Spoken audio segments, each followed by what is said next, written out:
बहुत शुक्रिया। बहुत देर से इंतजार कर रहा था कि आपसे रूबरू होने का मौका मिले। डी.के. शिव कुमार जी ने कन्नड़ बहुत अच्छी तकरीर की है।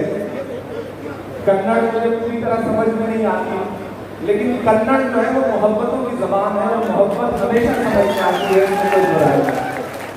तो यहाँ पे जो हमारे मेहमान मौजूद रहे या भी मौजूद हैं, उन सबका बेहद शुक्रगुजार हैं कि हमारे नए चेयरमैन जो कर्नाटक माइनॉरिटी डिपार्टमेंट के अपॉइंट हुए हैं, जैसे जब्बार साहब,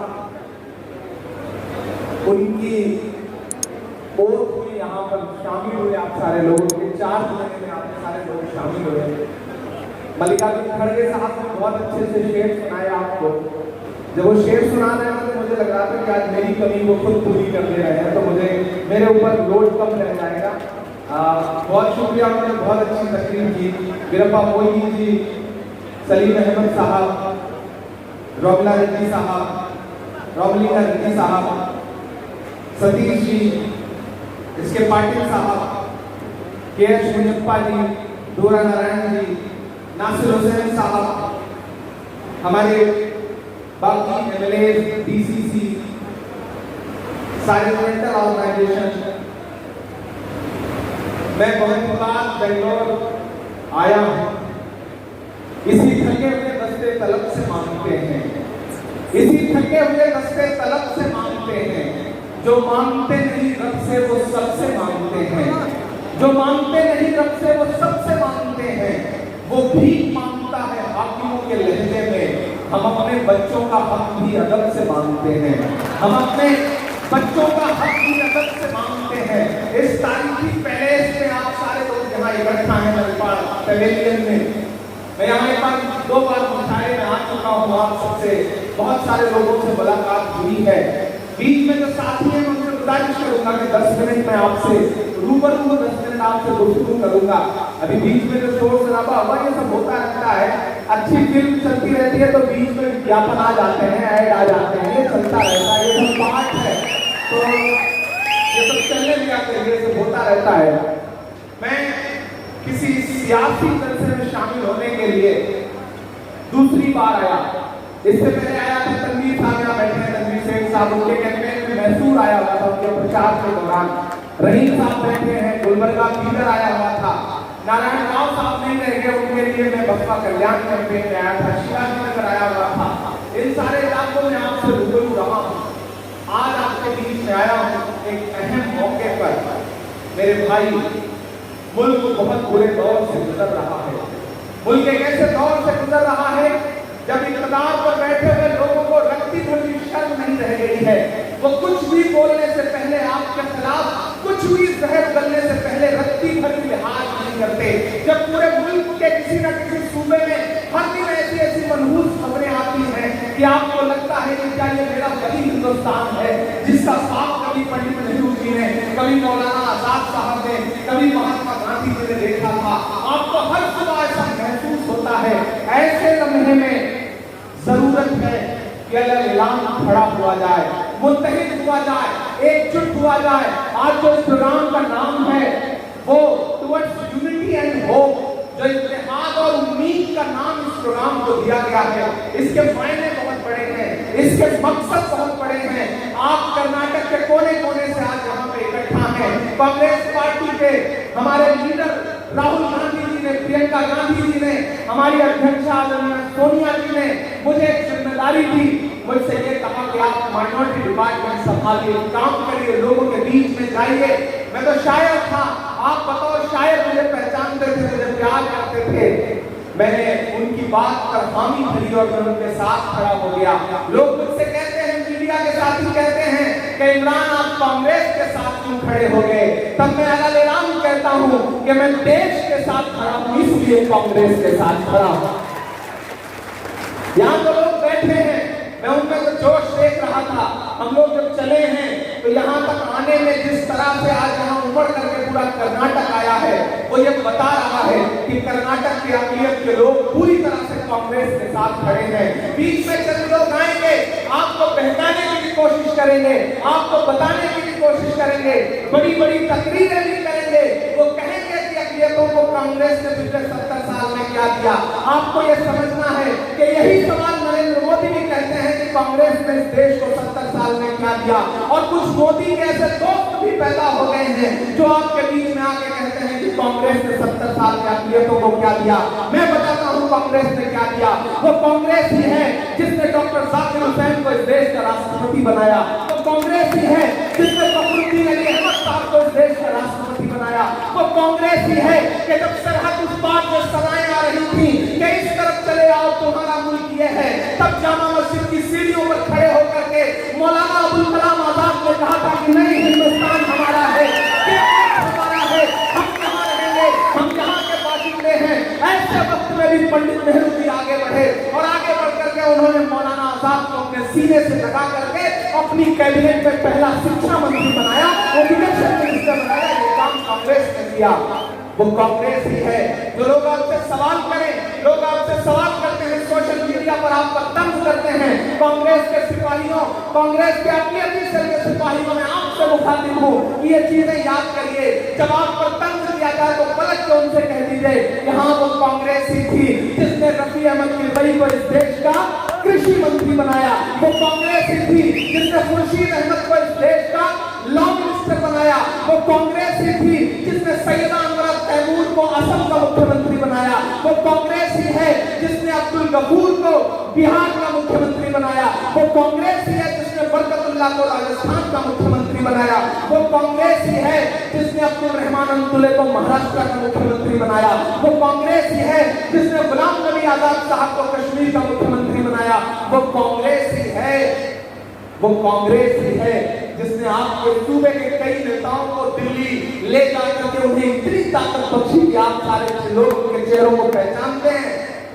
ऐसे ही जो लोग ये सवाल करते हैं उन्हें बताइए कि ये वक्त शोर शराबा और चीखने चिल्लाने का नहीं है। आप तसव्वुर करिए, मुल्क इस मोड़ से गुजर रहा है। एक तरफ त्रिपुरा में आग लगाई जा रही है, जलाए जा रहे हैं घर। अगर कोई सवाल भी खड़ा कर रहा है तो यूएपीए तैयार है। यूएपीए के नाम पर पत्रकारों को, एक्टिविस्टों को, जो भी उनके लिए खड़ा हो रहा है, वकीलों को, उनको जेल में उठा के डाल दिया जा रहा है। ऐसे वक्त में पूरे मुल्क में अगर कोई बोल रहा है तो एक शख्स खड़ा होकर के बोल रहा है जिसका नाम राहुल गांधी है, जो ऐलान कह रहा है कि त्रिपुरा के मुसलमान भाइयों के साथ जुल्म हो रहा है। जब लोग आपका नाम लेने से बच रहे हैं, जब लोग आपकी परछाई से दामन बचा रहे हैं, ऐसे वक्त में भी राहुल गांधी खड़े होकर के कह रहे हैं कि नहीं, इस मुल्क की सेकुलरिज्म को, इस मुल्क की जमहूरियत को, इस मुल्क के आईन को बचाने की जिम्मेदारी मेरी है। क्योंकि पंडित जवाहरलाल नेहरू जी ने जो विरासत मुझे सौंपी है, उस विरासत को आगे लेकर के जाना है। मैं उत्तर प्रदेश से आया हूँ, कर्नाटक वालों, मेरी आंखों ने देखा है मंजर कि सी आंदोलन के दौरान जब नौजवान बच्चों के सीनों पर सीधे गोलियां मार के उन्हें शहीद किया जा रहा था, तब तमाम सेकुलर पार्टियों के बाकी नेता घरों में बैठे थे। लेकिन प्रियंका गांधी अपने घर से निकली और एक एक मां के आंसू पहुंचने के लिए कभी बिजनौर पहुंची, कभी मेरठ पहुंची, कभी संभल पहुंची, कभी मुजफ्फरनगर पहुंची। मैं गवाह हूं इस बात का, मेरी आंखें इस बात की चश्मदीद गवाह है। ठीक है, शिव कुमार साहब भी इस बात के गवाह होंगे, मुझे याद है मल्लिकार्जुन खड़गे साहब भी उस दिन वहां मौजूद थे जब बच्चों को शहीद किया जा रहा था, जब ये कहा जा रहा था कि शाहीन बाग को कुचल दिया जाएगा। ऐसे समय में बीमारी की हालत में भी सोनिया गांधी जी उठी और जाकर के गांधी जी की मजार के सामने बैठ गई राजघाट पर, और पूरी कांग्रेस पार्टी उनके साथ पूरा दिन बैठी रही और ये कहती रही कि इस मुल्क का जो आईन है, ये मुल्क आईन से चलेगा, किसी अमित शाह और नरेंद्र मोदी की मर्जी से नहीं चलेगा। ये कांग्रेस ये कर रही है, ये कांग्रेस ही कर रही है। कांग्रेस ने बहुत कुछ किया है, लेकिन मैं एक बात ये भी कहता हूं कि इसका मतलब ये नहीं कि अक़लियतों ने कांग्रेस को कुछ नहीं दिया है। अक़लियतों ने भी पिछले 70 साल से आंख बंद करके कांग्रेस का साथ किया है, सपोर्ट किया है, कोई दो राय नहीं है। ये रिश्ता बहुत मजबूत है, लेकिन चंद लोग निकल आए हैं इस रिश्ते को पामाल करने के लिए, तोड़ने के लिए, इस रिश्ते को बांटने के लिए।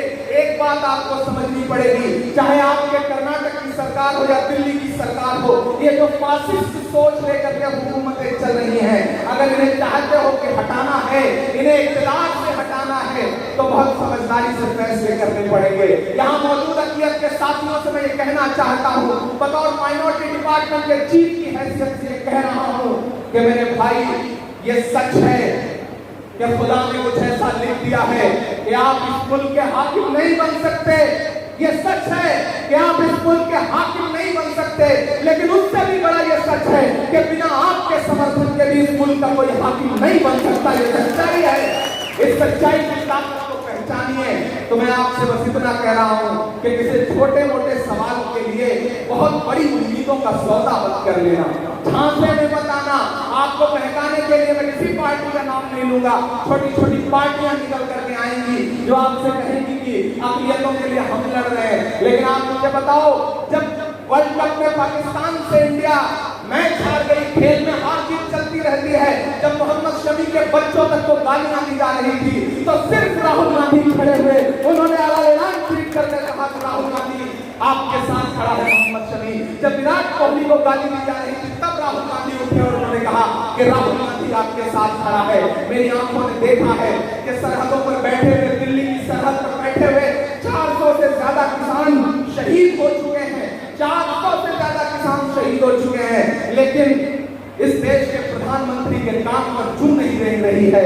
उन्हें कुछ सवाल तक पसंद नहीं आ रहा है। हमारे लखीमपुर में आपने देखा होगा उस दिन के किसानों पर भारतीय जनता पार्टी के यूनियन मिनिस्टर के बेटे ने गाड़ी चढ़ा दी, पीछे से ला करके कुचल करके मार दिया, कोई खड़ा नहीं हुआ।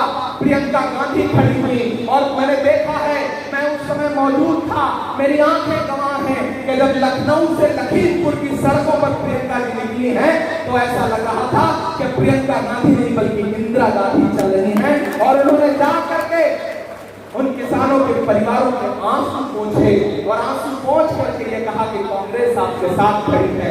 ऐसे बहुत सारे मौके आएंगे जब चंद लोग, राहुल जी ने बहुत अच्छी बात कही कि डरो मत, जो डर रहा है वो कांग्रेस छोड़ के चला जाए, और जो डर नहीं रहा है वो कांग्रेस में आए, उसका स्वागत है।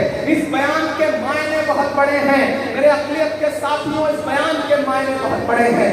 आप बड़ी जिंदा दिल सरजमीन के लोग हैं, आप टीपू सुल्तान रहमतुल्लाह अलैह की सरजमीन के लोग हैं, आप वो लोग हैं जिन्होंने झुकना नहीं सीखा है, लड़ना सीखा है, सर कटाना सीखा है, सर झुकाना नहीं सीखा है। मैं आपको सलाम करते हुए कह रहा हूँ कि मुल्क बहुत बुरे दौर से गुजर रहा है। अगर राहुल गांधी ये कह रहे हैं कि डरो मत, तो इसके मायने समझो। ऐसे भी लोग बीच में गुजरे जो हमें छोड़ के चले गए। खड़गे साहब यहाँ बैठे हैं, हमारे गार्जियन की तरह हैं।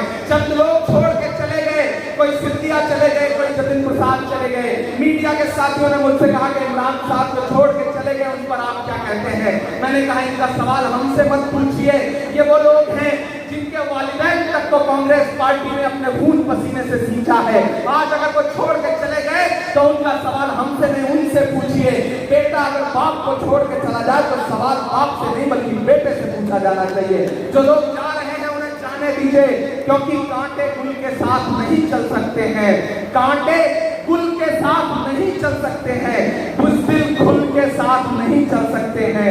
रास्ते में जो छोड़ गया उसे जाने दो, सब राहुल के साथ नहीं चल सकते हैं। इस लड़ाई में वही लोग चलेंगे जो बहादुर होंगे। इस लड़ाई में आखिर तक वही डटे रहेंगे जिन्हें इस मुल्क को बचाने की जद्दोजहद करनी है। मेरे भाई, आने वाले दिनों में कर्नाटक के इलेक्शंस आएंगे, आपको बांटने के लिए लोग आए हैं। मैं उत्तर प्रदेश से आया हूँ, हमने देखा है पटने का नुकसान क्या होता है। मैंने देखा है लोगों के घरों पर चलते हुए बुलडोजर, मैंने देखा है पुलिस की लाठियों से थाने में टॉर्चर होकर के शहीद होते हुए बच्चों को। इसलिए मैं आपसे कहने आया हूँ कि छोटे छोटे जज्बात में आकर के बड़े सवाल का सौदा मत कर लेना, मुत्तहिद रहना होगा। और जब्बार साहब, आपको भी ये जिम्मेदारी मैं देता हूँ। जब मेरे पास आपके लिए सिफारिशें आई, मुझे कहा गया कि जब्बार साहब एक बेहतरीन ऑप्शन हो सकते हैं। सईद साहब ने भी पिछले 6 साल अच्छे से काटे, अच्छे से गुजारे हैं। जब मुझसे कहा गया और मैं पहली मुलाकात में आपसे मिला था, तो आपसे मिलने के बाद मुझे लगा था कि एक शख्स जिसमें बड़ी उम्मीदें हैं वो आने वाले दिनों में कर्नाटक में माइनॉरिटी में लीडरशिप डेवलप कर सकता है, ऐसा शख्स। और एक बात की बड़ी खुशी है मुझे डीके साहब कि जिस दिन से जब्बार साहब माइनॉरिटी के चेयरमैन अपॉइंट हुए हैं, मैंने देखा है इनके चेहरे पे एक अलग तरह की चमक है, ग्लो है, खूबसूरती आई है। इसके लिए जोरदार ताली बजा करके आप इनका हौसला बढ़ाइए, इसमें कोई दो रानी, इनमें एनर्जी बढ़ी है, इनमें जोश बढ़ा है। और अब मैं उम्मीद कर रहा हूं कि जब्बार साहब कर्नाटक की अक़लियतों की सियासत को आगे तक लेके जाएंगे। और अक़लियत की सियासत का मतलब सिर्फ मुसलमानों की सियासत नहीं होती, आपको ये समझना पड़ेगा। अक़लियत का मतलब होता है उसमें सिख भाई भी आते हैं, उसमें क्रिश्चियन भाई भी आते हैं, उसमें ईसाई के साथ साथ पारसी भी आते हैं, बौद्धिस्ट भी आते हैं। 6 कम्युनिटी मिला करके तब माइनॉरिटी डिपार्टमेंट बनता है। मैं आपसे एक चीज ये भी कहूंगा कि अपनी कमेटी में, अपनी बॉडी में, चाहे वो स्टेट की बॉडी हो या डिस्ट्रिक्ट की बॉडी हो, बाकी भी जो अक़लियत के जमाते हैं उनको अपना साथ लाइए, उनको अपने और उनको रिप्रेजेंटेशन दीजिए। अगर किसी डिस्ट्रिक्ट में सरदार भाई हैं, क्रिश्चियन भाई को पूरे कर्नाटका में बड़ी तादाद में मौजूद हैं। और ये जो हुकूमत है, मैंने सुना है आने वाले दिनों में कन्वर्जन बिल लेकर के आ रहे हैं, उनके निशाने पर आने वाले दिनों में पूरी तरह से क्रिश्चियन भाई रहेंगे। पहले हम निशाने पर थे, अब क्रिश्चियन भाई हैं। उधर दिल्ली के आसपास सरदार भाइयों का नंबर है। मेरे भाई, मेरी एक बात संजीदगी से नोट करके ले जाना, पूरी दुनिया के किसी भी मुल्क में जब जब जमहूरियत कमजोर होगी, आईन कमजोर होगा, तो पहली चोट जो पड़ेगी वो अक़लियतों पर पड़ेगी, माइनॉरिटीज पर पड़ेगी। ये हुकूमत यही कर रही है।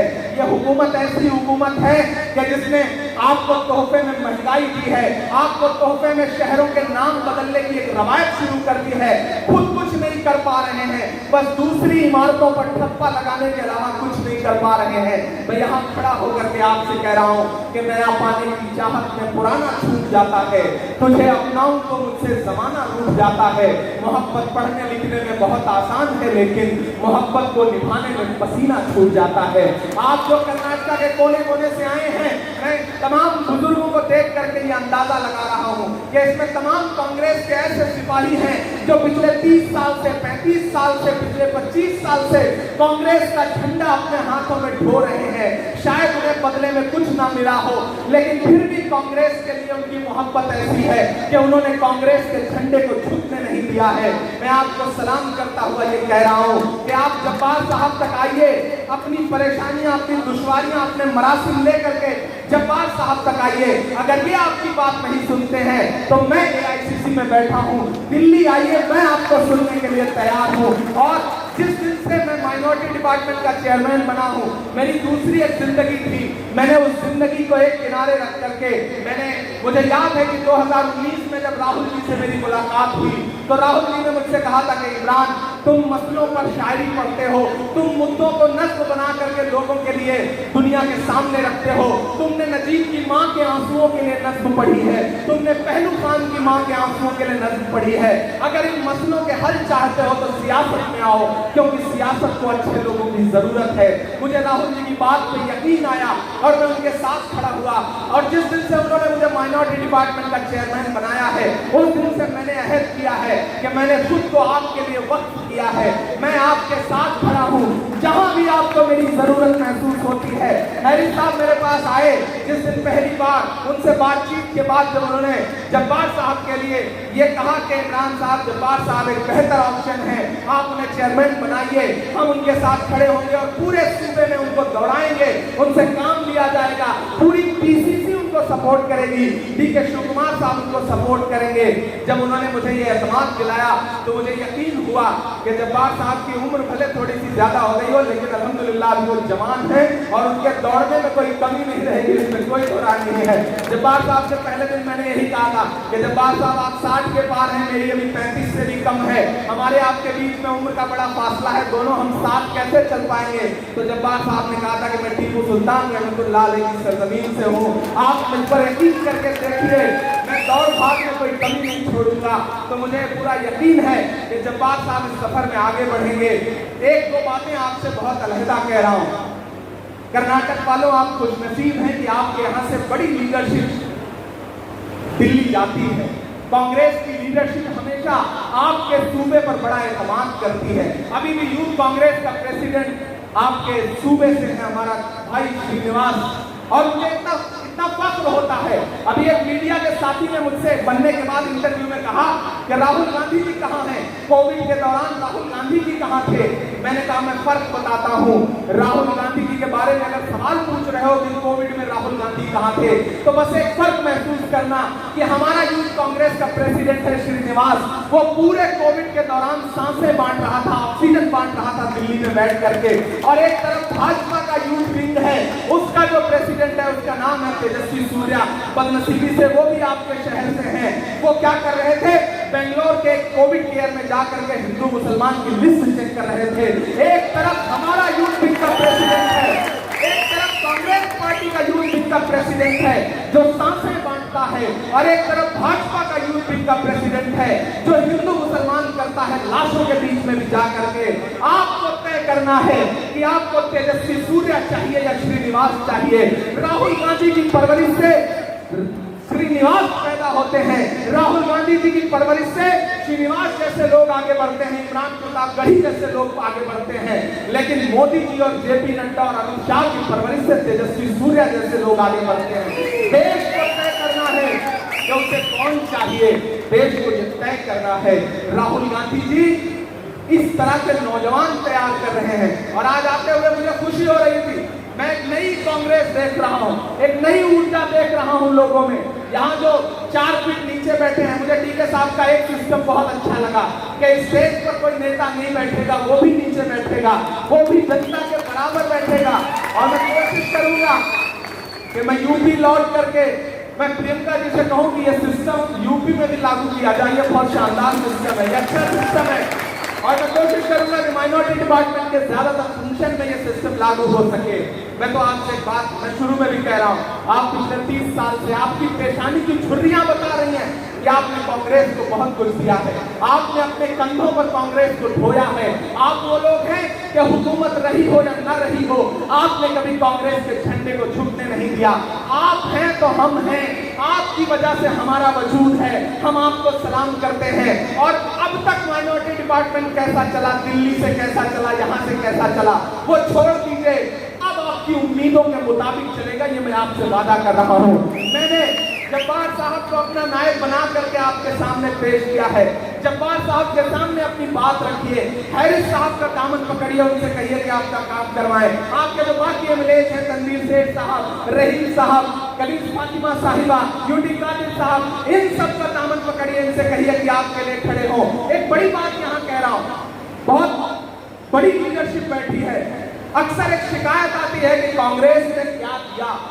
मैं एक बात कह रहा हूं कि कांग्रेस ने अक़लियत लीडरशिप को, माइनॉरिटी लीडरशिप को इतना कुछ दिया है कि आप मेरे साथ अकेले में बैठ जाएं, अगर मैं गिनाने पे आऊं तो आपको लगेगा कि इतना कुछ, लेकिन अगर वो कम्युनिटी तक डिलीवर नहीं हुआ और कम्युनिटी की शिकायतें बची हुई हैं, तो उसमें गलती पार्टी की नहीं है, आपके उन नुमाइंदों की है जो आपके लिए कांग्रेस पार्टी के बीच में पुल का काम करते रहे हैं। उनके भी दामन पकड़िए, उनसे भी कहिए कि हमारे लिए खड़े होइए। जब्बार साहब आपके साथ हैं, और जहां जब्बार साहब आपको मुतमईन नहीं कर पाते हैं, एआईसीसी में एक कमरा मेरा है, उसके दरवाजे आपके लिए हमेशा खुले हैं, आप कभी भी आ सकते हैं। मैं आपका बहुत शुक्रिया अदा करूंगा, हैरिस साहब का, मेरे नौजवान साथी हमारे नलपाड़ का, बहुत इन्होंने बड़ी मेहनत की, इनके लिए जोरदार ताली बजाएं। इन्होंने जो बाइक में दी एयरपोर्ट से लेकर के और पूरा शहर आज इन्होंने दिखा दिया कि कांग्रेस पार्टी के माइनॉरिटी डिपार्टमेंट का कोई प्रोग्राम हो रहा है। इससे पहले मैंने सुना कि माइनॉरिटी डिपार्टमेंट के किसी प्रोग्राम की वजह से पूरा शहर रुका नहीं था कभी, आज लेकिन मैंने पहली बार अपनी आंखों से देखा कि माइनॉरिटी डिपार्टमेंट के प्रोग्राम की वजह से पूरा शहर जाम था, पूरा शहर रुका हुआ था। ये आपकी ताकत है, अपनी ताकत पहचानिए। मैंने कहा ना, आपके नसीब में हाकिम बनना नहीं है, लेकिन ये भी सच है कि बिना आपकी समर्थन, आपके साथ के कोई हाकिम नहीं बन सकता है। तो अपनी उस ताकत को पहचानिए, अपनी हिस्सेदारी के लिए आवाज उठाइए, लेकिन समझदारी से उठाइए, सलीके से उठाइए। मैं आपके साथ खड़ा हूं। और एक चीज जान लीजिए, इस देश में जो सेकुलरिज्म का असली झंडा ढो रहे हैं, वो सिर्फ और सिर्फ राहुल गांधी, प्रियंका गांधी और सोनिया गांधी जी और उनके सिपाही हैं बाकी स्टेट में। अगर कोई दूसरी पार्टी ये कहती है कि हम आपके अलंबरदार हैं, हम आपके खैरखां हैं, तो नहीं मेरे भाई, ये बात झूठी है, ये बात सच नहीं है। आपको ये बात समझनी पड़ेगी। मैं आज आपसे ज्यादा कुछ बहुत गुफ्तगू नहीं करूंगा, क्योंकि इससे पहले भी आपने बहुत सारा भाषण सुन लिया है। मैं जाते जाते 2 शेर आपको सुना देता हूँ। नहीं सुनाऊंगा तो बहुत सारे साथी बहुत दूर से ऐसे भी आए हैं जिन्होंने मुझे फोन करके मैसेजेस करके कहा था कि आ रहे हैं तो कुछ सुना के जाइएगा। मैं एक गजल के 2 शेर मुझे याद आ रहे हैं इस मौके पर, और उसके बाद एक छोटी सी 2 मिनट की नज़्म सुना के जाऊंगा। मैं कुछ देर तो लेता रहता हूँ, फिर मेरे अंदर का शायर जाग जाता है तो वो बाहर निकल आता है। और मुझे खुशी है कि आज मोहतरम मल्लिकार्जुन खड़गे साहब ने भी बड़े अच्छे अच्छे शेर सुनाए। उन्होंने अल्लामा इकबाल साहब तक को याद किया, उनके लिए शेर सुनाए। मैं 2 शेर आपको सुनाता हूँ कि आसमां जलती जमीन पर नहीं आने वाला, आसमां जलती जमीन पर नहीं आने वाला, अब कोई और पैगंबर नहीं आने वाला, अब कोई और पैगंबर नहीं आने वाला। प्यास कहती है चलो रेत निचोड़ी जाए, अपने हिस्से में समंदर नहीं आने वाला। और कर्नाटक वालों, अपने काबे की हिफाजत तुम्हें खुद करनी है, अपने काबे की हिफाजत तुम्हें खुद करनी है।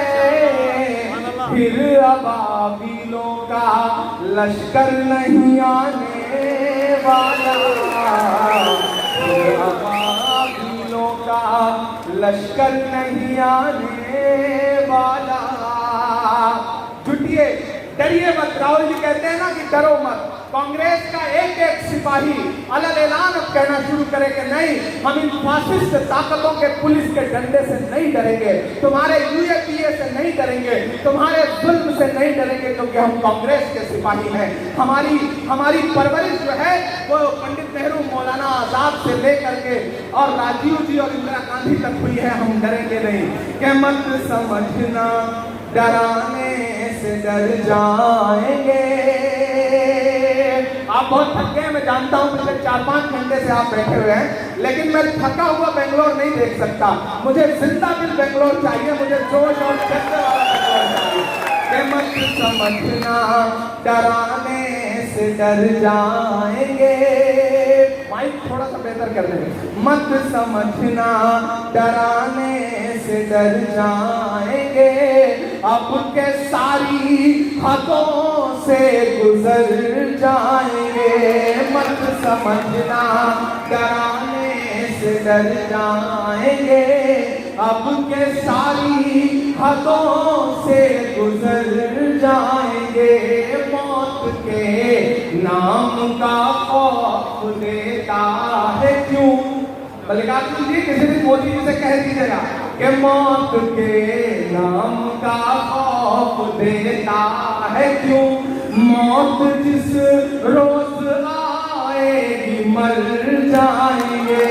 मत समझना डराने से डर जाएंगे, अब के सारी हदों से गुजर जाएंगे। के हिंद के नौजवानों के दुश्मन हो तुम। मैं सिर्फ यहाँ नहीं पढ़ रहा हूँ, मैं दिल्ली में पार्लियामेंट के आसपास भी खड़ा होकर के इसी आवाज के साथ बोलता हूँ। मैं जानता हूँ कि आपने मुझे दुआएं दी हैं, आपने मुझे इमरान बनाया है। मैं इसलिए जिंदा हूँ कि मैं बोल रहा हूँ। दुनिया किसी भूखे की कहानी नहीं लिखती। मैं बोल रहा हूँ और मैं बोलूंगा कि हिंद के नौजवानों के दुश्मन हो तुम, आरती और अजानों के दुश्मन हो तुम। तैयार रहिएगा चौथे मिसरे पे, पहुंचाइएगा दिल्ली तक। के आरती और अजानों के दुश्मन हो तुम, हिंद के नौजवानों के दुश्मन हो तुम। पहले तो हिंदू मुस्लिम के दुश्मन रूठे पर आजकल तो किसानों के दुश्मन हो तुम, लेकिन अन्नदाता से उलझे हैं इस बार ये, जो हमें अन्न देता है वो किसान के अन्नदाता से उलझे हैं इस बार ये। मोदिया शाह हो सब सुधर जाएंगे, मत समझना डराने से डर जाएंगे, अब के सारी हदों से गुजर जाएंगे। और जो ये कहते हैं कि कांग्रेस ने क्या दिया, मोदी जी एक दिन पार्लियामेंट में खड़े होकर के कह रहे थे कांग्रेस ने 70 साल में क्या किया, क्या बनाया, क्या बनाया। राहुल जी ने पलट के मल्लिकार्जुन जी से कहा कि बताइएगा मत, जो बताइएगा ये उसको भी बेच देंगे, क्योंकि इनका काम सिर्फ और सिर्फ बेचने का है, मत बताइए। ये बेचने वाले लोग हैं। नरेंद्र मोदी साहब कांग्रेस ने 70 साल में इतना कुछ बनाया है कि आप पिछले 7.5 साल में बेचते बेचते थक गए, लेकिन बेच नहीं पाते हैं। इतना कुछ बनाया है कांग्रेस पार्टी ने, इस देश को कांग्रेस ने बनाया है। सवाल उठाने वालों, मैं बताता हूँ कांग्रेस ने क्या किया कि हमने ज़मज़म दिया, आबे गंगा दिया, हमने ज़मज़म दिया, आबे गंगा दिया, तुमने भारत को दंगा ही दंगा दिया। और ये जो कांग्रेस का झंडा है, आखिरी 2 लाइनें, और यहां से लेकर वहां तक कांग्रेस का कोई भी सिपाही इसके एहतराम में, ये जो 3 रंग हैं इस झंडे में, इन 3 रंगों को मैं अपने एक मिसरे में शामिल करता हूं। यहां से वहां तक एक आदमी तैयार रहेगा जो मिसरा पढ़ने जा रहा हूं कि हमने ज़मज़म दिया, आबे गंगा दिया, तुमने भारत को दंगा ही दंगा दिया, तुमने एक रंग के ख्वाब देखे मगर, तुमने एक रंग के ख्वाब देखे मगर, हमने हिंदुस्तान को तिरंगा दिया। ये तिरंगा बदन पर लपेटे हुए,